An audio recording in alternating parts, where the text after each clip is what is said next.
Alors comme promis dans la dernière vidéo, je vous dévoile ici la recette que je vous propose pour que vous parliez anglais couramment. Cette recette, je vous l'avais dit, elle se compose de deux gros blocs. Et le premier bloc, ça va être bien évidemment la méthodologie en elle-même. Je vous propose une méthode que vous pouvez utiliser, mais dans tous les cas, des principes que vous devez utiliser si vous voulez être performant. Parce qu'on l'a vu dans la vidéo précédente, les experts qui ont appris à parler 5, 10, 15 langues, ils s'y prennent de manière un peu différente les uns des autres, mais ils ont toujours des grands points communs qui sont toujours les mêmes. Donc, il faut remettre tout ça en place, il faut vous les réapproprier tout simplement, et c'est la méthode que je vous propose bien entendu pour se réapproprier tout ça et puis devenir performant comme le sont les experts qui font ça régulièrement. En général, quand on veut apprendre ou réapprendre, se remettre à l'anglais, au début, la plupart du temps, ce qu'on voit, c'est que ça va être quelque chose de fastidieux, d'ennuyant, ça va être beaucoup de travail aussi. Et puis, ça va être essentiellement apprendre de la grammaire, des listes de vocabulaire. Passer un certain âge, on va plus être très performant. Si on n'est pas dans le pays, ça va être difficile d'être performant. Et puis, on va dire, on est doué pour ça ou on n'est pas. Et en général, on ne se sent pas doué pour ça. Déjà, le dernier point, on l'a vu. Les experts eux-mêmes, au début en général, ils ne se sentaient pas doués pour les langues et ils ont même eu des difficultés, souvent, pour commencer à apprendre à être performants. Simplement, voilà, ils ont fait la part des choses, ils ont vu qu'il y a des choses qui ne marchaient pas, il y a des choses qui marchaient, et puis, quand ils ont trouvé comment on faisait, ils le disent. Tout le monde peut apprendre une autre langue, 3 autres langues, 9 autres langues étrangères, peu importe. C'est juste une question de méthode et puis d'état d'esprit aussi. Alors, la méthode que je vous propose justement, ça va être pour revoir tout ça.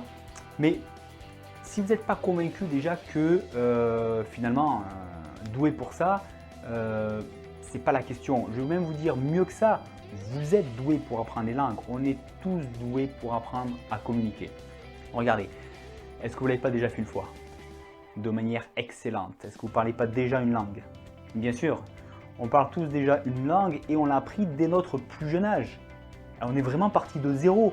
On est parti de zéro, on était excellent. Excellent, on parle très bien avec l'accent de là où on est, etc. Non, on a vraiment été excellent en quelques années alors qu'on est parti vraiment de zéro. Donc apprendre à communiquer, en fait, c'est quelque chose de naturel, qu'on fait naturellement très bien. Donc il n'y a aucune raison que ce soit difficile pour apprendre une autre langue. Vous allez me dire, oui, mais alors pourquoi c'est si difficile maintenant d'apprendre l'anglais? Moi j'ai envie de vous dire, écoutez, quand je regarde un petit peu ce qu'on fait, j'ai l'impression un peu qu'on essaye de réinventer la roue. Une roue, vous pouvez la mettre en bois, en plastique, avec des pneus, sans des pneus, mais c'est rond. Et là, j'ai l'impression qu'on a réinventé une roue carrée. Forcément, ça ne fonctionne pas. Je vous donne un exemple très concret. Quand est-ce que vous avez appris la grammaire en français ou dans votre langue natale?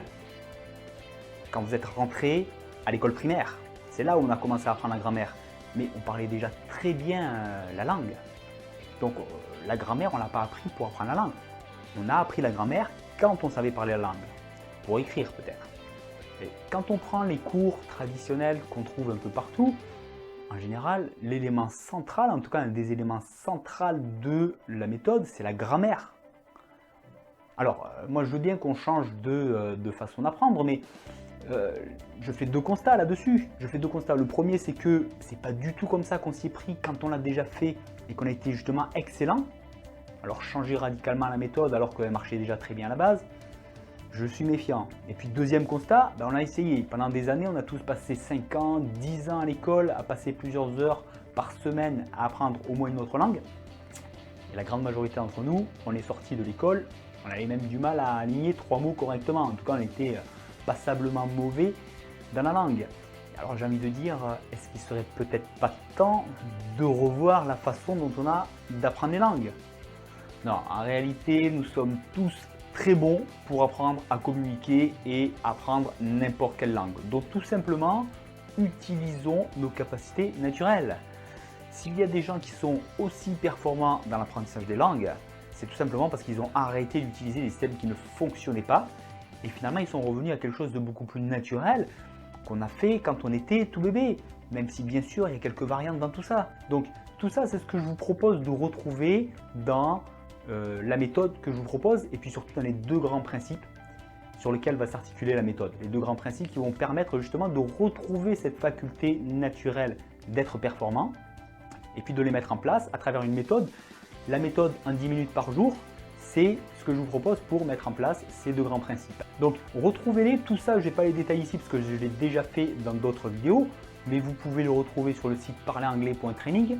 Vous laissez votre email sur le site et je vous envoie gratuitement. Et vous allez voir que rien qu'avec ça déjà, ça va tout changer. Tous les problèmes qu'on voit dès le début quand on veut apprendre ou réapprendre, se remettre à l'anglais, ils sont dépassés, ils n'ont plus aucun rapport avec ce que je vous propose et vous allez retrouver beaucoup de capacités en appliquant cette méthode. Et vous allez voir que finalement ça reprend déjà deux des grands points communs qu'on a vus, que les experts avaient quand ils apprenaient une nouvelle langue. Le premier, c'est qu'ils utilisent la langue dès le premier jour, et c'est ce que je vous propose de faire dans la méthode. Et le deuxième point commun qu'ils ont, c'est qu'ils font des choses qui leur font plaisir dans des contextes qui leur plaisent. Et c'est ce que je vous propose aussi, d'utiliser des choses plaisantes. Déjà en utilisant la langue, ça va être beaucoup plus plaisant, beaucoup plus motivant. Mais je vous propose d'utiliser véritablement des supports agréables, plaisants, qui vont vous donner envie. Et de faire ça dans un cadre qui vous plaît. Si c'est la méthode en 10 minutes par jour, c'est pas pour rien. C'est parce que si je vous avais proposé en une demi-heure ou une heure par jour, ça allait être contraignant et vous ne l'aurez pas fait. Et ça déjà, ça ne peut pas fonctionner. Donc 10 minutes par jour, 15 maximum, c'est ce que je vous propose. Et ça, c'est un cadre qui va plaire à tout le monde parce que 10 minutes par jour, c'est pas contraignant. Tout simplement. Retrouvez ça vite, changez votre façon de voir les choses, changez votre façon de vous y prendre, adoptez des méthodes qui fonctionnent, qui sont éprouvées. C'est ce que je vous propose. Et puis, après ça, je vous propose un deuxième gros bloc qui va venir s'associer au premier et qui va vous aider à être encore plus performant. Ce deuxième gros bloc, je vous propose de le voir dans la prochaine vidéo. C'est un élément que les experts le savent. Les experts savent bien que entre ceux qui sont performants quand ils apprennent les langues et ceux qui ne le sont pas encore, il y a un gros écart encore. Il y a un gros écart à combler. Il n'est pas évident. En général, il est laissé un peu au hasard. Il y en a qui vont le franchir sans problème. Il y en a qui vont avoir beaucoup plus de mal. Le problème, c'est qu'il est laissé un peu au hasard, alors qu'il y a véritablement des choses déjà à prendre conscience. Et puis, il y a vraiment des méthodes pour s'enlever cette grosse épine du pied et être encore plus performant. Donc tout ça, je vous le donne dans la prochaine vidéo.